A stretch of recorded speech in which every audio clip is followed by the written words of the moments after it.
Zamani longoni odhies nyakwara dayo kaja koda judo nyakano nyakwara mogi chopo akanyoza para maro dhiambo weche manyien kaende idwa biro ni kakoro seche machalo kamagi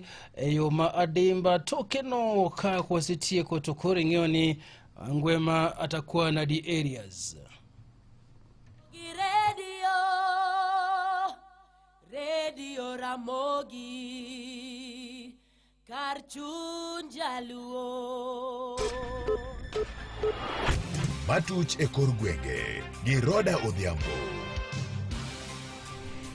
Machiegni jagoro mongirore migawo mar somo ngire Julius Bitoko Ramoni chendo mar rwako jopuonjre mag grade 10 e skunde dhi nyime yo makare kendo migawo mar somo nyalo medo thuolo mar rwako jopuonjre e skunde. Kata kamano ngire Bitoko wacho ni kwan jopuonjre mabende osedonjo e skunde mag senior schools opogore kendo gin gi geno ni kwan no biro medore gi kinde mabende